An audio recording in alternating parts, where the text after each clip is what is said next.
सुख शांतीचा संदेश देणारे तथागत भगवान गौतम बुद्ध बोधिसत्व डॉक्टर बाबासाहेब आंबेडकर यांच्या विचारांना प्रतिमेस पंचाप्रणाम। आज नालंदा बुद्ध विहार विष्णुनगर दिघा या ठिकाणी बालिका अद्विका बनसोडे या बालिकेचा 9वा वाढदिवस आपल्या विहारामध्ये संपन्न होत आहे, साजरा होत आहे। या कार्यक्रमात सर्व उपासक उपासिका बालक तथा बालिका तुम्हा सर्वांच्या परी मंगल कामना व्यक्त करून आपण विधीला सुरुवात करूया। नंतर आपला मिलिंद प्रश्न या ग्रंथाच्या वाचनाला सुरुवात होईल।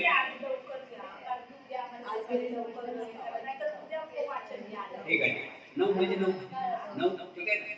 ठीक आहे, सर्वांनी हात जोडायचे, माझ्या पाठी बोलायचं आहे।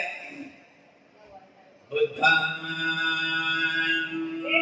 नमः बुद्धां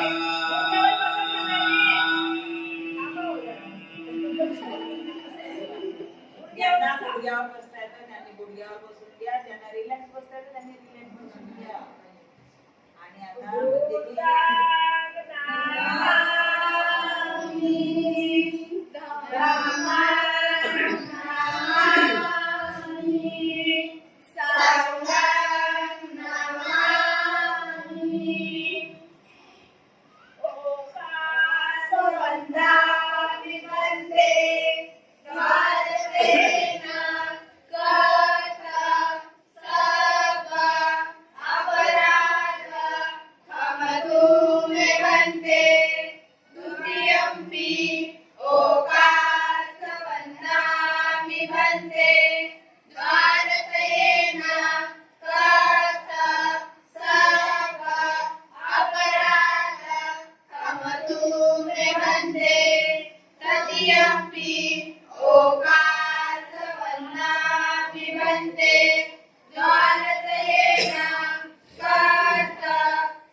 नमो तस्स भगवतो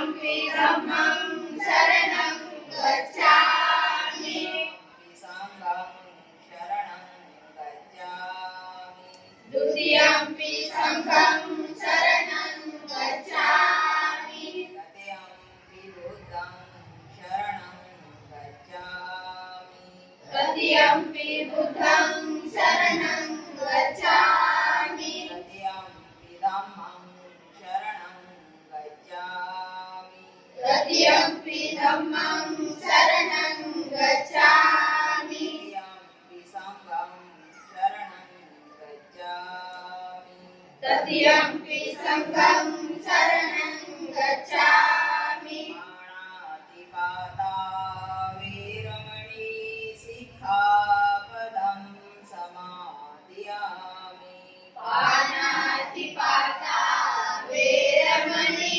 सिक्खापदं समादयामि दाना वीरमणि सिक्खापदं समादयामि अदिन्नदाना वेरमणि सिक्खापदं समादयामि सुमिच्छाचारा वीरमणि सिक्खापदं समादयामि कामेषु मिच्छाचारा वेरमणि सिक्खापदं समादयामि मुसावादा वीरमणि सिक्खापदं समादयामि मुसावादा वेरमणि सिक्खापदं समादयामि सुरामेरयमद्यपमादठाना वीरमणि सिक्खापदं समादयामि सुरामेरयमद्यपमादठाना वेरमणि सिक्खापदं समादयामि साधु साधु साधु साधु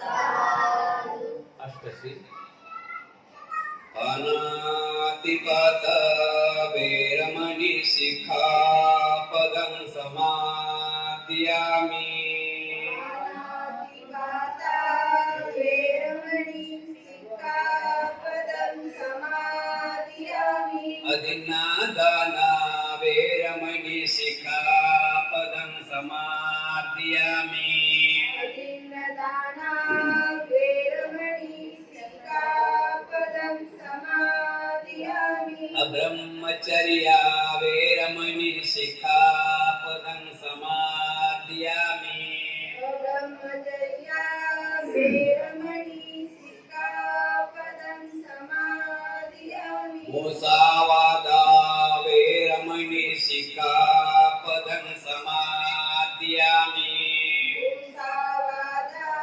वेरमणि सिक्खापदं समादयामि सुरामेरयमद्यपमादठाना वेरमणि सिक्खापदं समादयामि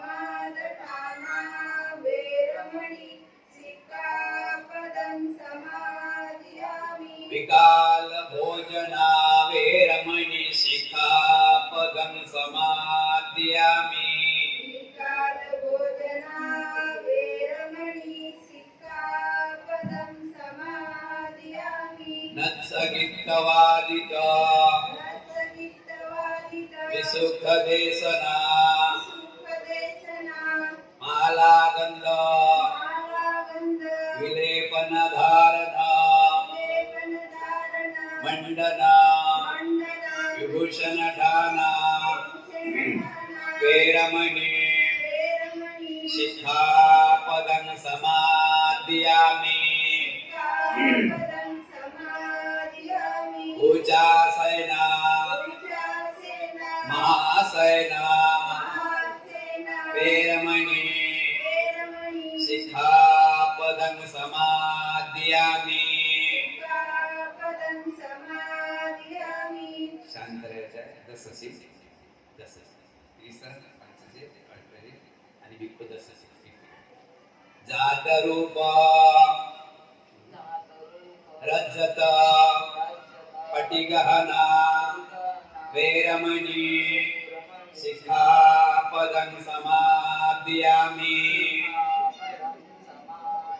त्रिसरणेन साध्यं पंचशीलं अष्टशीलं दशशीलं धम्मं साधुकं सुरक्षितं शीलं गत्वा अपमादेन सम्पादितव्या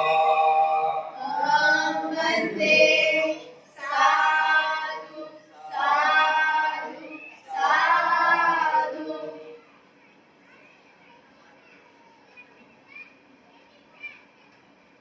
भवतो सर्वमङ्गलं रक्षन्तु सर्वदेवता सर्वबुद्धानुभावेन सदा सुखी भवन्तु ते भवतो सर्वमङ्गलं रक्षन्तु सर्वदेवता सर्वधर्मानुभावेन सदा सुखी भवन्तु ते भवतो सर्वमङ्गलं रक्षन्तु सर्वदेवता सदा सुखी भवन्तु ते इच्छितं पतितं तुयं दीपमेव समीजतु सबे कुर्यन्तु चित्तसङ्कल्पा छन्दोपन्नरसोयता आयुरारोग्य सम्पत्ति सग सम्पत्तिमेव च ततो निब्बान सम्पत्ति इमिनाते समीजतु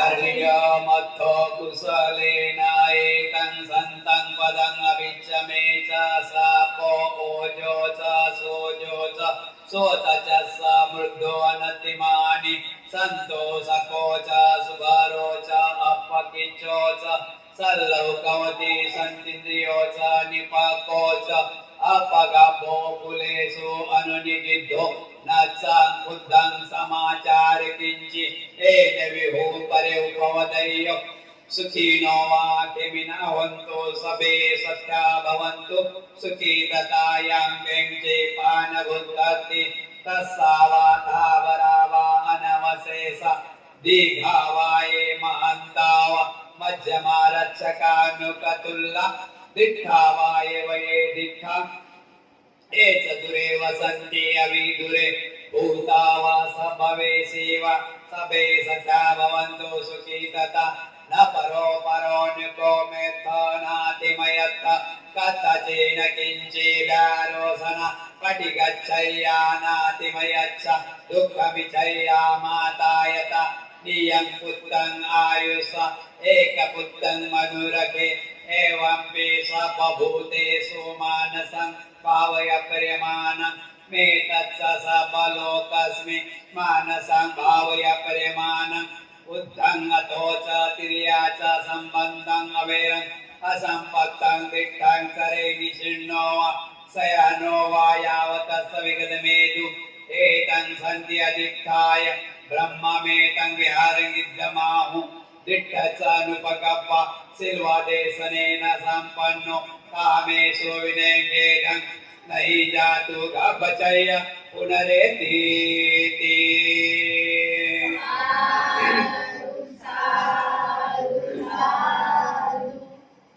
नमो तस्स भगवतो अरहतो सम्मा सम्बुद्धस्स नमो तस्स भगवतो अरहतो सम्मा सम्बुद्धस्स नमो तस्स भगवतो अरहतो सम्मा सम्बुद्धस्स विपत्ति पटिविहाय सर्व संपत्ति सिद्धिया सर्व रोगा विनाशाय सर्वे दीर्घायुदायक सर्व दुःखा विनाशाय भवे निब्बान सन्तिके वन्दे अनुग्रहं गत्वा परिग्रहं कृतं मङ्गलं तुत्यम्पि विपत्ति पटिविहाय सर्व संपत्ति सिद्धिया सर्व रोगा विनाशाय भवे दीर्घायुदायक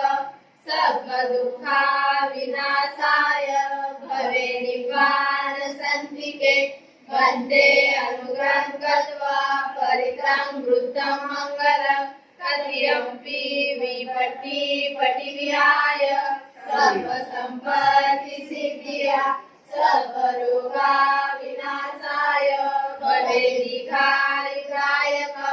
सर्वदुःखा विनाशाय भवेदिपानसन्तिके वन्दे अनुग्रहं गत्वा परित्रां वृद्धं मङ्गलं बनतेजी आज आम्ही विष्णुनगर दिघा नालंदा बुद्धविहार आमच्या सर्वांची चाहती बालिका हिच्या वाढदिवसानिमित्त या बालिकेचे पुढील आयुष्य सुखात जाण्यासाठी आणि आम्हा सर्वांच्या कुटुंबातील घरातील सर्व विघ्नाच्या नाशासाठी सर्व दुःख नाशासाठी सर्व रोग नाशासाठी सर्व भय नाशासाठी सर्व संपत्तीच्या लाभासाठी आणि निर्वाण प्राप्तीसाठी बनतेजी परित्राण पाठ बोलावा समन्तायेषु अत्र गच्छन्तु देवता सततं मुनिराजस्य सुनन्तो सकमोक्तजं धम्मसवर्णकालो अयं वदन्ता धम्मसवर्णकालो अयं वदन्ता धम्मसवर्णकालो अयं वदन्ता हे सन्ता सन्तचित्ता शरणं शरणं एतं लोकं करेवा भूमा च देवा गुणगणगणा यावता सब्बकाल एते अयं तु देवावर कनकराजे मेरुराजे वसन्तो सन्तो सन्तो सन्तो मुनिवर वचनं श्रोतुमक्का सुमक्का सभ्येषु चक्रवालेषु अग्रगच्छेषु सभ्येषु चक्रवालेषु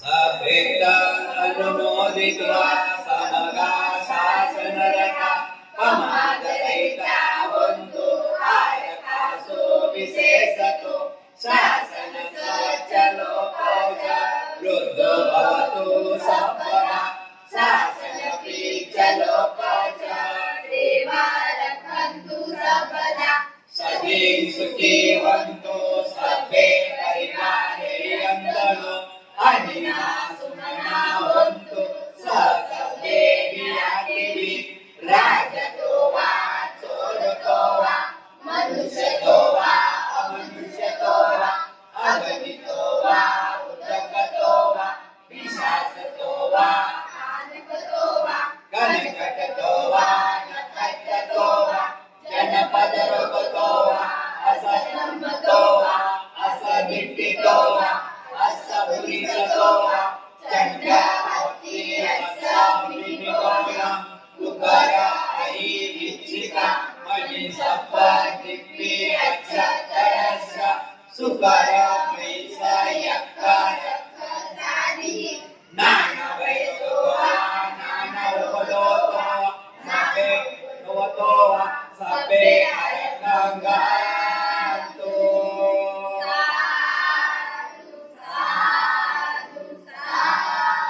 भवतो सर्वमङ्गलं रक्षन्तु सर्वदेवता सर्वभूतानुभावेन सदा सोति भवन्तु मे भवतु सर्वमङ्गलं रक्षन्तु सर्वदेवता सर्वधर्मानुभावेन सदा सोति भवन्तु ते भवतु सर्वमङ्गलं रक्षन्तु सर्वदेवता सर्वसङ्गानुभावेन सदा सोति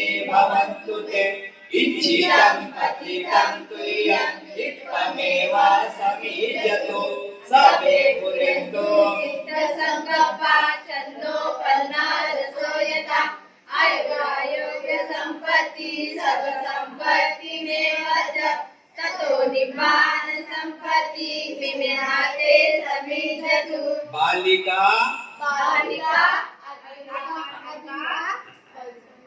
वाढदिवसाच्या वाढदिवसाच्या हार्दिक हार्दिक शुभेच्छा.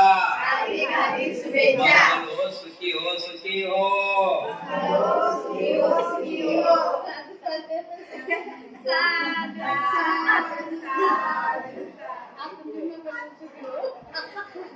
ठीक आहे. कोणाला उशिरा?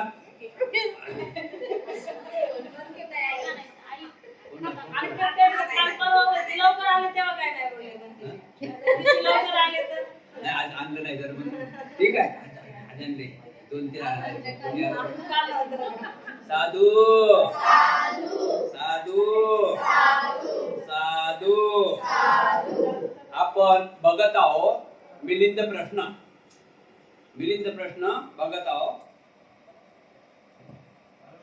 तर थोडा भाग छोटे छोटे आहेत ना, तर आपण काय बघत आहोत मिलिंद प्रश्नामध्ये अनंत म्हणजे जो निर्वाण प्राप्तीसाठी काय सबूत मिळतात, काय अडचणी निर्माण होतात. बरोबर. निर्वाण प्राप्त होण्यासाठी कोणते कोणते गुण माणसाच्या अंगात येतात निर्वाण प्राप्त होण्यासाठी. बरोबर आहे.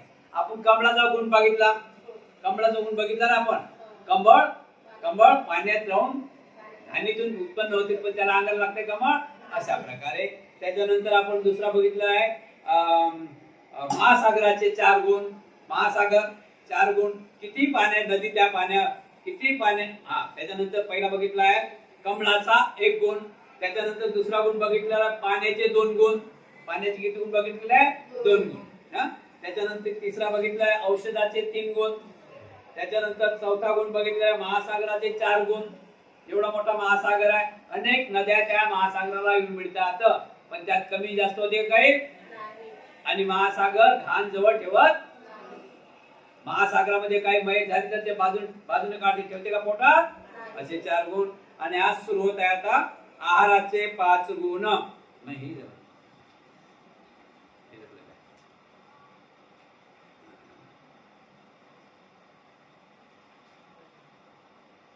आता विषय चालू होत आहे अग्नीतून बाहेर पडणे.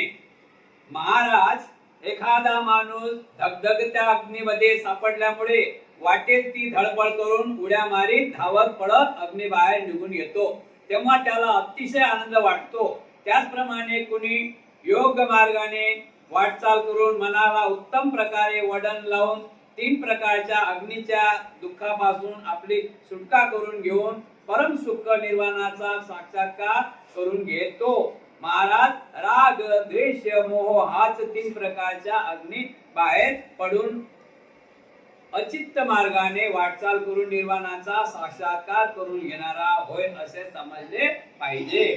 अग्नी म्हणजे काय? अग्नी जडता आग नाही. माणसाच्या शरीरामध्ये अग्नी कोण आहे? 3 अग्नी आहे. अग्नीचे प्रकार किती आहे माणसाच्या शरीरामध्ये? हा जडता लाकडाचा अग्नी नाही. आपल्या माणसाच्या मनातील अग्नी कोणते आहे? तर 3 प्रकारचे अग्नी आहेत माणसाच्या मनात. कोणत्या? राग, द्वेष आणि मोह. या 3 प्रकारच्या अग्नीनं भरलेलं आहे आपलं शरीर आहे. हे थंडी होते का? राग आला तर थंड होते का? राग काही करू शकते. म्हणजे आगीत आग, हा मोठे 3 आग दाखवलेले आहे. किती अग्नी दाखवलेल्या माणसाच्या शरीरातल्या? कोणत्या? राग, द्वेष आणि मोह. राग द्वेष मनाचा आहे, तसा मोह. समजलं ना? राग द्वेष मोह हे 3 माणसाचे अग्नी शरीरामध्ये सतत वावरतात. या 3 अग्नी शांत करण्यासाठी, या 3 अग्नी शांत झाला तर माणसाचा विजय होते आणि माणूस जे बोलीन ते चाहते, बोलीन ते करू शकते. निर्वाण प्राप्त करू शकते. अनंत पद तुझा प्राप्त करू शकते. स्वतः पण सकुदागामी, अनुगामी, अनंत या 3 गोष्टीचा त्याग केला पाहिजे. हे अग्नी आपल्या शरीरातून बाहेर काढले पाहिजे. किती घाण आहे अग्नी? ह्या 3 गोष्टी आपल्या मनातून काढून टाकला पाहिजे. निर्वाणाचा साक्षात करून घेण्यासाठी आपण ह्या 3 गोष्टीचा त्याग केला पाहिजे. आता निर्वाण म्हणजे काय? आपल्या आपल्या योगी श्रामणेरलाही निर्वाण आहे, श्रमण सुद्धा निर्वाणाच्या मागे, आम्ही सुद्धा निर्वाणाच्या मागे धावत आहोत. आम्ही सुद्धा श्रमण आहोत तरी सुद्धा निर्वाणाच्या मागे धावत आहोत. आणि तुम्ही सुद्धा उपासक उपासिका, तुम्हाला सुद्धा निर्वाणाच्या पाठीमागे धावावं लागते. फक्त फरक हाच आहे, काही तुम्हाला सूट आहे, काही आम्हाला बंधनकारक आहे. काही गोष्टी सूट आहेत आणि आम्हाला ते टोटल बंधनकारक आहे. कारण तुम्हाला दृष्टी जीवनामध्ये राहावं लागते. तर त्यामुळे काही गोष्टीला तुम्हाला सूट आहे आणि काही गोष्टी बंधन आहे. म्हणून आपल्याला सत्य निर्वाण प्राप्त म्हणजे सत्याचा साक्षात्कार करून घेण्यासाठी आपल्याला 3 गोष्टी त्यागाव्या लागतील. ते कोणत्या गोष्टी त्यागाव्या लागेल? आपल्याला आपल्या मनामध्ये कधीच राग नसला पाहिजे. आणि भंतीजी नेहमीच म्हणतात राग तर असलाच पाहिजे. रागाशिवाय तर माणूस जगू शकत नाही. राग नाही तो माणूस नाही. राग नाही तो माणूस नाही. बॉडी कशी असते मेलेल्या माणसाची? त्याला राग आहे का? बघितलं ना? तसा माणूस नाही पाहिजे. माणसाला राग आला पाहिजे. माणूस राग आहे म्हणून माणूस आहे. राग आहे तोच माणूस जिवंत आहे. राग नाही तो माणूस जिवंत नाही. पण राग कशात आला पाहिजे? सत्य वचनाचा राग आला पाहिजे. सत्य समजलं पाहिजे. सत्य जाणून घेण्याचा राग आला पाहिजे. काय राग आला पाहिजे आपल्याला? सत्य समजलं पाहिजे. सत्य जाणून घेण्याचा राग आला. सिद्धार्थ गौतमाला किती राग आला? सत्य जाणून घेण्याचा. या गुरु जाणून त्या गुरु चालत पायी चालत पण कुठपर्यंत पोहोचले? सत्यापर्यंत पोहोचलेच. राग आला की मी हे करून दाखवल्याशिवाय राहणार. बाबासाहेबांना राग आला की मी माझ्या समाजाने मी एवढे चटके घेतले, मी आता एवढा बॅरिस्टर झालो, खूप उंच पदवीवर गेलो, तरी सुद्धा आपल्या समाजामध्ये मला सुद्धा जसा मान सन्मान पाहिजे तसा नाही. बरोबर आहे की नाही? बडोद्यामध्ये शहाजीराजाच्या दरबारीत बाबासाहेब आंबेडकर नोकरीसाठी गेले होते. एक बोली होती की मी तुम्हाला पैसा लावतो शिक्षणाला आणि तिकडून बॅरिस्टर म्हणाले की काही दिवस नोकरी आमच्या राज्यामध्ये करा. बडोद्यामध्ये डॉक्टर बाबासाहेब आंबेडकरांनी नोकरीसाठी वादा केला होता. ते बडोद्या बाहेर गावून शिक्षण घेऊन आले आणि बडोद्यामध्ये आपल्या वादाप्रमाणे नोकरीसाठी लागले. तिथे नोकरीसाठी लागल्यानंतर त्या ठिकाणी एक शिपाईची किंमत काय असते? काय पगार आहे का त्याला शिपायाला? पण शिपाई होते. शिपाई सिद्धा डॉक्टर बाबासाहेब आंबेडकरांना असे हाती फाईल देत होते, फाईल फेकत होते. हाताचा हात टच नाही झाला पाहिजे एवढा अस्पृश्यता होती. ते बाबासाहेबांना ओळखली. म्हणून बाबासाहेबांना त्या ठिकाणी राग आला. त्याला कोणतं भूमी म्हणतात? बडोद्याला संकल्पभूमी. काय म्हणतात म्हणा? तिथं बाबासाहेबांनी संकल्प केला की मी एवढा मोठा शिकलो, माझं जर असं अपमान होत असेल तर माझ्या समाजाची काय गती? म्हणजे बाबासाहेबांना कोणता राग आला? बाबासाहेबांना राग आला की आनंद झाला त्याचा? कोणाचा राग आला? त्या जाती त्याचा राग नाही आला, त्या ब्राह्मणाचा राग नाही आला बाबासाहेबांना. लक्षात ठेवा, बाबासाहेबांना राग आला त्या ब्राह्मण व्यवस्थेचा राग आला. ब्राह्मणाचा राग आला नाही बाबासाहेबांनी. जर ब्राह्मणाचा राग आला असता तर ब्राह्मणाची मुलगी बाबासाहेबांनी पत्नी म्हणून केलीच नसती दुसरी, आहे की नाही? मग राग कसा आला पाहिजे? आपल्या मंगल होण्यासाठी राग आला पाहिजे. आपलं कशात मंगल आहे हा राग असला पाहिजे. राग कसा असला पाहिजे की आपल्या रागाने आपलं तर मंगल झालंच पाहिजे, पण समोरच्याचे मंगल नाही तर मग आपल्या राग येते. माहिती ना आपल्या राग येते. तो राग कामाचा नाही. जा मी तुझ्याशी बोलणार नाही की जा मी, आणि कोणी कोणाचं राहत नाही. 6 महिन्याच्या बाळाचं राहिलं नाही, 3 महिन्याच्या बाळाचं राहिलं नाही. तर बघता ना, आपण बघत आहोत. कधी कधी अशा घटना घडल्या आम्ही बघतो. 4 दिवस झाले आईला जाऊन. 4 दिवसाचं बाळ. किती दिवसाचं?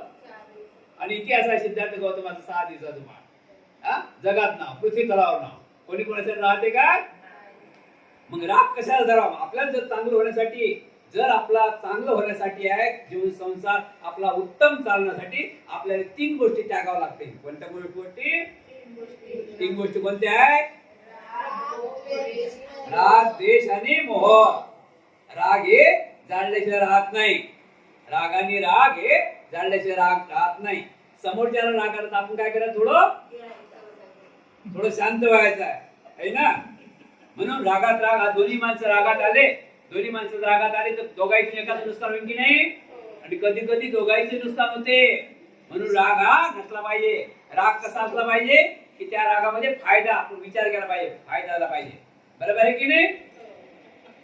दुसरी गोष्ट, द्वेष, तो तसा, मी मोठा, मी तो तसा, असा द्वेष नसला पाहिजे. आपण सर्व समान आहोत. बरोबर आहे की. माणसाच्या मनामध्ये द्वेष नसला पाहिजे. आणि तिसरं काय नसलं पाहिजे, मी माझं माझं, मी माझं माझं नसलं पाहिजे. काही आणलं नाही, काही घेऊन जायचं. मग एवढी कशाला हा पाहिजे. बरोबर आहे ना. जर आपण या गोष्टीचा विचार करसाल तर आपण निर्वाणाच्या मार्गापर्यंत पोहोचू शकतो. म्हणजे चांगलं आपण जीवन जगू शकतो. म्हणून अग्नी, आपल्या अंगातली अग्नी बाहेर काढली पाहिजे. आपल्या जीवनातली अग्नी बाहेर काढली पाहिजे. समजलं अग्नी कोणती आहे. समजलं ना. अग्नी पुढे पुढे आणा, आपला पुढे पुढे आणा. पण नाही आपले या पुढे, या पुढे, या पुढे, आहे पुढे पुढे बेटा, या पुढे पुढे. त्याच्यानंतर दोनच विषय आहेत. असं दोनच विषय आहेत. आलं की दोन विषय आहेत. जसं काय 15 वर्ष जाते रोजच म्हणते बरं, कुठे भेटते, रोज भेटते, एवढं त्यासाठी पाहून राहिला. आणलं की ते तिकडे पाहिलं भेटते, देतात आपल्या. ठीक आहे. चला दुसरा विषय आहे. आणलं त्यांनी, आणलं. हा दुसरा विषय आहे घाणीतून बाहेर पडणे. घाणी चांगलं वाटते काय.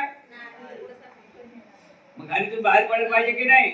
आता ते घाण कोणती आहे ते आपण बघूया. महाराज मेलेले साप, कुत्ती आणि माणसे यांनी भरलेला एखादा खड्डा आहे. मेलेले साप, कुत्ती आणि माणसे यांनी भरलेला एखादा खड्डा आहे व त्यातून असंख्य करणारी दुर्गंधी बाहेर पडत आहे. याच प्रेतांच्या खड्ड्यात पडलेल्या एखाद्या जिवंत मनुष्य कशी तरी धडपड करून खड्ड्याबाहेर येतो तेव्हा त्याला अतिशय आनंद होतो. त्याचप्रमाणे हे महाराज, कोणी उचित मार्गाने वाटचाल करून आपल्या मनास उत्तम दिशेला वळवून क्लेशारूपे प्रेत साचलेल्या घाणीच्या खड्ड्याबाहेर पडतो आणि निर्वाणाचा साक्षात्कार करून घेतो. महाराज, येथे जी प्रेत सांगितलेली आहेत त्या 5 प्रकारच्या कामवासना समाजाव्यात आणि प्रेतांच्या खड्ड्यातून निघण्यासाठी धडपड करणारा मनुष्य योग्य वाटेने हालचाल करणारा समजावा. खड्ड्याबाहेर येणे म्हणजेच निर्वाण पद गाठे होय असे समजावे.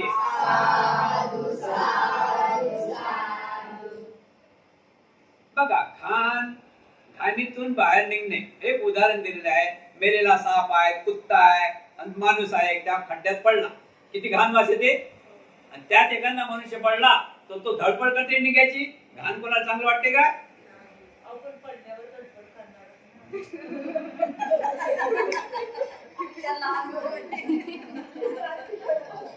म्हणून असं आपण धावपळ केली पाहिजे. आपल्यामध्ये जे काय आपल्या घाण आहेत ना, जे काय आपल्या विकार घाणीचे, त्यातून आपण बाहेर काढण्याचा धडपड केला पाहिजे.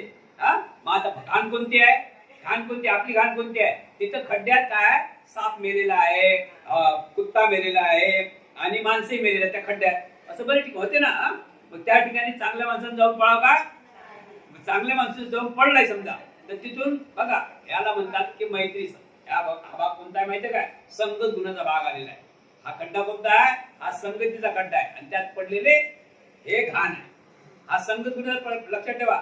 हा जो भाग आहे ना, हा संगतीचा प्रमाण आहे.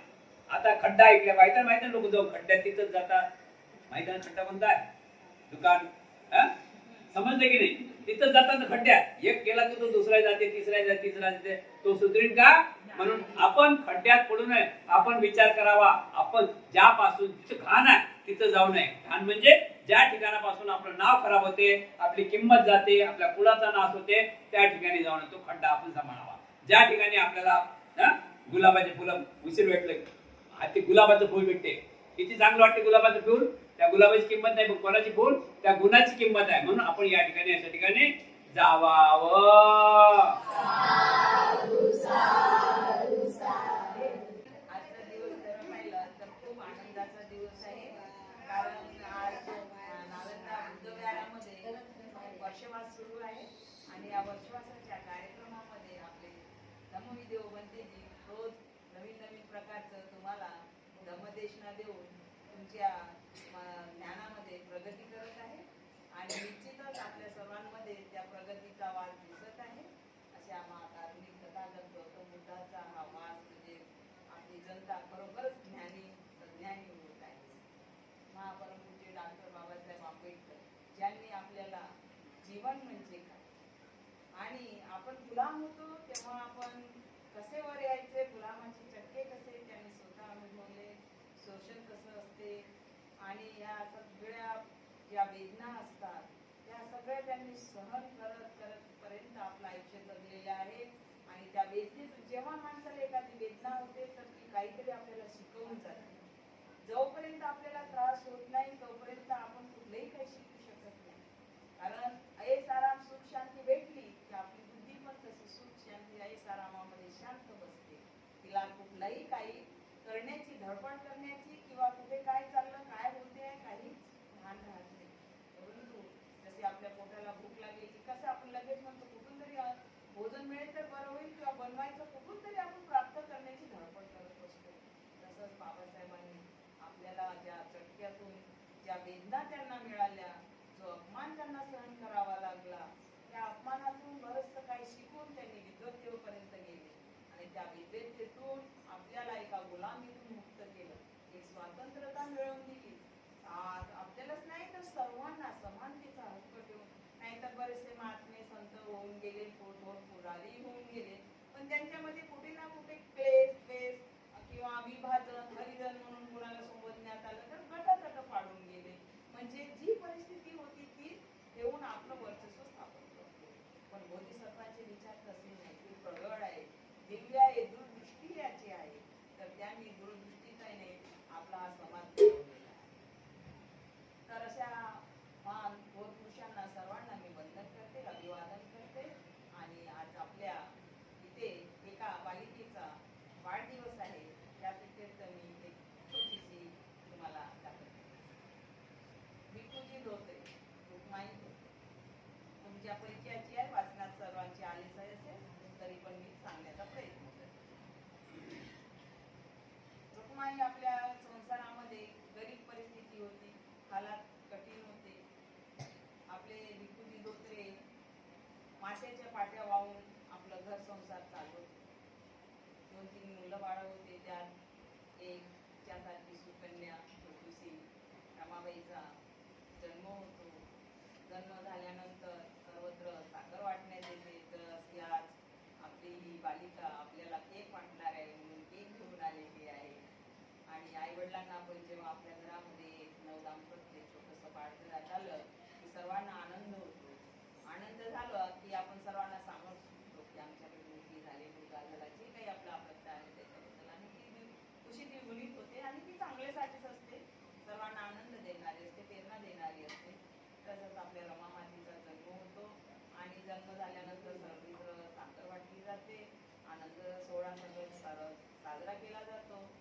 जसजशी रमा माता वाढते तसतशाप्रमाणे आई वडील पण त्यांचे म्हणजे थोडे गरीब परिस्थितीमुळे रुक्माईला भोजन वगैरे बरोबर मिळत नाही, त्यांची तेवढी काळजी घेतली जात नाही. त्यामुळे त्या एक म्हणजे आजारी पडतात. आजारी पडल्यामुळं त्या नेहमी सतत आजारी असतात. तर तेवढ्या लहान वयामध्ये 30 वर्षाची म्हणजे होते 3-4 वर्षापासून तिला घरामध्ये आईला मदत करावी लागते. आजकालच्या मुलांना आपण तर काही कामं देत नाही, उभे काही नाही, शाळेचा अक्षरशः डब्बा सुद्धा भरून देतो आपण, त्यांच्या पायात स्वाक्षुत्न घालून देतो. परंतु आमच्या रमा मातेच्या आयुष्यामध्ये असं काही सुद्धा आलेलं नव्हतं.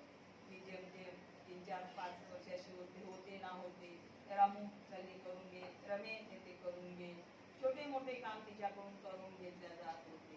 परंतु तिच्यामध्ये कधी असा राग द्वेष, कधी तिला असं वाटलं नाही की मलाच काय कामं करायला सांगतात वगैरे. उलट तिला काळजी असायची आपल्या आईची. आई कारण सतत खोकत असायची, त्यांना त्रास व्हायचा आणि त्या त्रासातून त्याला म्हणजे एक दिवस त्या त्रासामध्ये त्या शांत झाल्या, मरण पावल्या आणि सगळा भार म्हणजे आपल्या रमा मातेवर आला. 2-3 भावंड आणि ती आणि परत आपले बाबा. तर ती सगळं एवढ्या म्हणजे 9 वर्षाची कमीच असेल, 5-7 वर्षाच्या वयामध्ये तिला ते सगळं घर सांभाळायचं होतं. तेव्हा भिकुजी धोत्रे आपले पाट्या घेऊन जायचे, त्यांचा डबा पण ती तिथे नेऊन द्यायची. आणि आपल्या ह्या सगळ्या कार्यातून मग आता काय करायचं म्हणून सगळ्या जिम्मेदारी ती सांभाळताना तिचं वय म्हणजे किती असेल, छोट्या वयामध्ये एवढी जबाबदारी ती सांभाळत होती. तेव्हा तिला प्रत्येक गोष्टीचा अनुभव त्यातून तिला शिकायला मिळत होता. आणि त्या अनुभवाने ती एकदम म्हणजे अशी शहाण्यासारखी आणि चांगली मुलगी म्हणून ती वागत होती. एक दिवस आपल्या धोत्रेंच्या पण भिकुजी धोत्रेंच्या पण छातामध्ये कळ येते आणि भिकुजी धोत्रे पण आपले शांत होतात आणि सगळा म्हणजे कुटुंब त्यांच्या डोक्यावरचं मायेचं छत्र नष्ट होतं. आणि म्हणून मग आता काय करणार म्हणून आपले मामा रमाईचे मामा त्यांना घेऊन जातात आणि मामा मामीकडे गेल्यानंतर सर्व कामाची जबाबदारी ती मामी सोबत आपली पेलत असते. आणि सर्व कारभार करताना एक दिवस आई मामी सोबत ती बाजारात जाते. बाजारात गेल्या असताना तिकडून रामजी बाबा येतात. रामजी बाबा पण बाजारात फिरत असतात. पण अचानक रामजी बाबांच्या रामूकडे लक्ष जातं आणि त्यांना असं वाटते की ही जी मुलगी आहे ती आपल्या जीवाला छान होईल, सोडेल असं त्यांच्या मनात येतं. आणि ते कुणाची कोण आहे हे सगळे माहिती काढतात आणि नंतर ते त्यांना मागणी वगैरे घालतात. आणि मग रामू एक दिवस म्हणजे भायखळ्याच्या बंदरावर तिथे मामातेच्या आपल्याकडे तुमच्यासारखा खूप मोठा सोहळा केला जात नाही, असाच पाऊस पडत असतो. एक छत्री धरून देवाचं आणि रमाचं लग्न होते आणि दोघे आपल्या या संसाराला सुरुवात करण्यासाठी आपल्या घरी जातात. शॉर्टकटमध्ये सांगते, आपल्या घरी जातात. घरी गेल्यानंतर विवाह आपल्या शिक्षणाच्या याच्यात असतात, कुटुंब सर्व एकत्र असतं. आजकालच्या सारख्या सगळ्या काही या गोष्टी सुटेबल नसतात. पण रमांची एक मला म्हणजे सर्वांनाच आदरणे घेण्यासारखी गोष्ट आहे की तेवढ्या कुटुंबात राहून तिने कधी कोणत्याही गोष्टीची तक्रार किंवाकडे कधी केलेली नाही. आज आपण सगळ्या सुख संपन्न, सगळ्या व्यवस्था, सगळ्या घरात काही असताना पण एखादी गोष्ट आपल्याला नको असली किंवा सासू म्हणा कुठे घरातली व्यक्ती नकोशी असली किंवा आपल्याला दोघांचा संसार थाटायचा असला तर आपण काय करतो, काही ना काही सतत माणसाच्या मागे ठुणठुण लावत असतो. हे असं आहे, ते तसं आहे, आईचं अंकट आहे. पण त्या रमामातेनं असा कुठलाही प्रकार घरामध्ये केलेला नाही. आणि रमामातेनं सगळं घर अक्षरशः प्रेमाने, मायेने आणि आपल्या मैत्रीभावनेने सर्वांचे मन जिंकले. आणि त्या मैत्रीभावनेतून आपला संसार अगदी सोन्यासारखा फुलवला. बाबासाहेब सतत शिक्षणासाठी बाहेर गेले तरी तिने कधी तक्रार केली नाही. आज आपण एखादा आपले घरचे कोणी मिस्टर जर बाहेर गेले कुठे नोकरीला वगैरे, तुम्हाला जर सासऱ्याची सेवा किंवा घर कुटुंब सांभाळायला ठेवलं तर तुम्ही कदापि राहणार नाही. कितीतरी झंझट करून अक्षरशः कोर्टापर्यंत आपली केस जाईल. कारण कोर्टामध्ये बघा तर आपल्याच लोकांचे जास्ती तिथं असतात. याचं कारण काय, आपली मानसिक अज्ञान आणि एक संयम, आपल्या मनावर संयम नसतो. कारण आपल्यामध्ये संयम नसल्या कारणाने आपण या सगळ्या गोष्टी झेलू शकत नाही आणि आपल्यामध्ये अज्ञान पण असते. परंतु रमामातेमध्ये अज्ञान होतं. रमामाता सहनशीलता त्यांच्यामध्ये होती आणि बचपनापासून त्यांनी सर्व गोष्टी अक्षरशः अनुभवलेल्या होत्या, स्वतः त्यांनी केलेल्या होत्या. आणि तुमचाही काही दोष नाही. आजकाल आपण काय सगळ्या सुख सुविधा भेटतात, एवढं मुलगा असतं की फोन भेटते, कार भेटते, गाडी भेटते, शाळेत जाऊन येतात, त्यांचाही काही दोष नसतो. त्यांना हे जसं वर्तवणूक मिळतं, जसे संस्कार घरातून मिळतात तसंच हे होतं. म्हणजे पालन पोषणावर आणि संस्कारावर आपले जीवन अवलंबून असतं. तर अशा रमामातेनं आज इतिहासामध्ये त्यांचं नाव जाहीर झालेलं आहे. इतिहासामध्ये त्यांचं नाव येतं. आज सगळे लोक त्यांना वंदन करतात आणि खरोखर चिकाटी आणि कष्टाने आपला संसार म्हणजे गरिबीतूनही आपला संसार कसा फुलवावा हे त्यांच्याकडून शिकण्यासारखं आहे. जरुरी नाही की आपल्याकडे श्रीमंतीच असावी, पैसा असावा तर आपलं घर संसार चालू शकते, असं काहीही नाही. तर गरिबीतूनही आपण कसं नीट नेट करावं आणि चार चौघामध्ये कसं शांत आणि चांगलं दिसावं, आपलं घर कसे प्रतिष्ठित दिसावं, यासाठी रमामाता नेहमी झटपट करत होत्या. जसं आज आपल्या या पिढीचा वाढदिवस आहे, जसं रमामातेने आपल्यासमोर आदर्श ठेवलेला आहे, तसा याही बालिकेनं शिकून सवरून खूप पुढं जावं आणि खूप आपल्या जीवनामध्ये प्रगती करावं. रमामातेसारखं जरी नाही करता आलं तरी आपल्या जीवनाची प्रगती आणि यश प्राप्त करावं हीच कामना पूर्ण करते आणि तुम्हाला आशीर्वाद देते. साधु साधु साधु साधू साधू साधू ₹100 आशीर्वाद संघाने आपल्या बालिकाला द्या सर्वांनी ₹100 आशीर्वाद.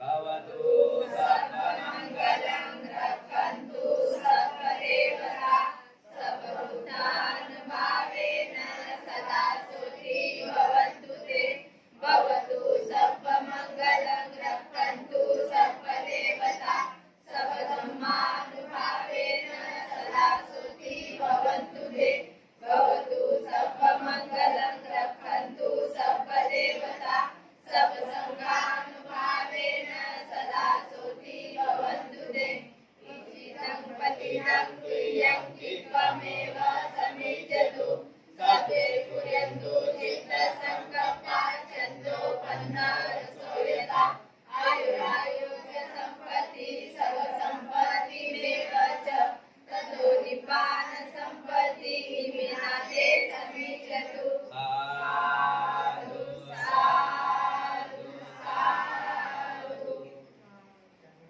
सर्वांनी शांत राहायचं. आज काय पाहिजे? हा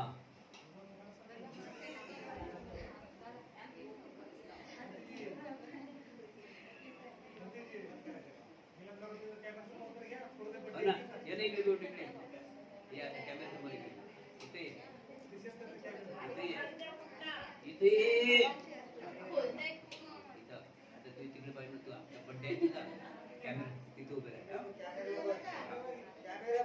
कॅमेरा बाबा सर्वांनी थोडं इकडे थोडं इकडे इकडे इकडे तिथं फक्त सर्वांनी आरशात इकडे अजून इकडे जय भीम कर सर्वांना. हात कर मन म्हणा जय भीम. हा ना. आता या ठिकाणी आपले जातात ते सर्व शांत राहायचं आहे. हा ना ते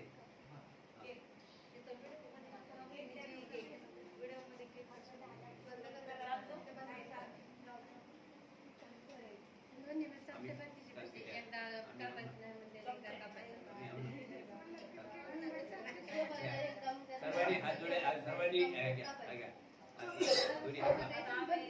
सर्वांनी पाठीमागं सरळ ते घ्यायचं आहे आणि शेवटच्या साधूला केक कापण्याचं आहे ना.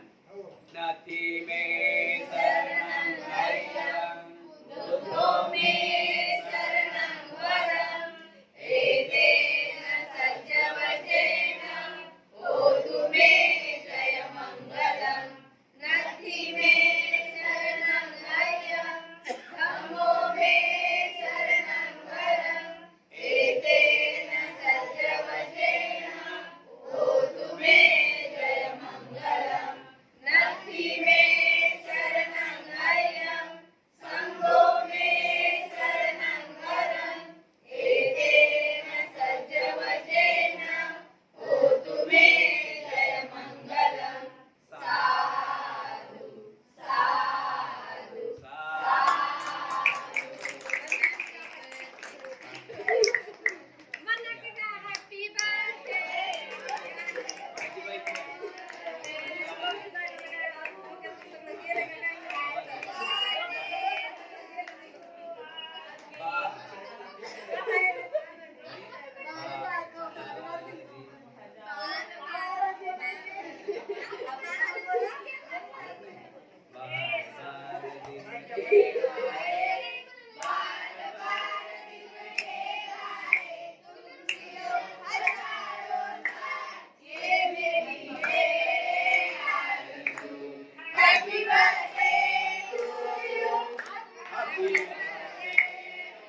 दिसत नाही.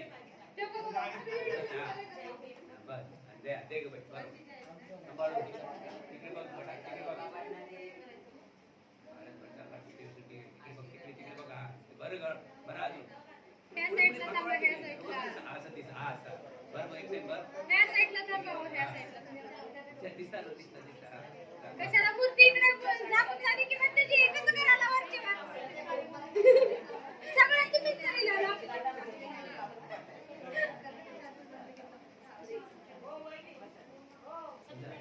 ठीक आहे चला हा थांबा.